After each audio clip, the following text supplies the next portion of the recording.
اب یہاں سے جو ہے وہ واضح ہو رہا ہے کہ امام مہدی جو ہیں اس عظیم الہی حکومت کے آغاز کرنے والے ہیں، لیکن وہ آخری حاکم نہیں ہیں۔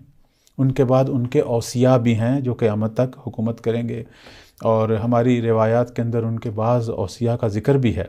مثلا ہم دیکھتے ہیں کہ اصول کافی میں ذکر ہے کہ امام مہدی علیہ السلام کے بعد ان کا بیٹا جو ہے، جن کے 3 نام ذکر ہوئے ہیں، معروف ترین نام احمد ہے، کہ یہ حاکم بنیں گے، یعنی پہلے وصی۔ اسی طرح ان کے بعد ان کا بیٹا، اور تا قیامت اولاد مہدی جو ہے وہ حکومت کرے گی، اور 12 وصی ہیں خود امام مہدی کے جو حاکم بنیں گے۔ لیکن بعض روایات جو ہیں وہ یہ اشارہ کرتی ہیں کہ امام مہدی علیہ السلام کے بعد جو ہیں خود سید الشہداء جو ہیں وہ حاکم بنیں گے، چونکہ وہ مولا کی زندگی میں رجعت کر کے آئیں گے، واپس اس دنیا میں پلٹیں گے، اور اللہ تعالیٰ جو ہے وہ مولا امام حسین کو مہدی زہرا کے بعد دنیا کا حاکم بنائے گا، اور بہت ہی طولانی حکومت جو ہے مولا امام حسین کریں گے، کئی 100 سال پر مشتمل ہوگی وہ حکومت۔ یا مولا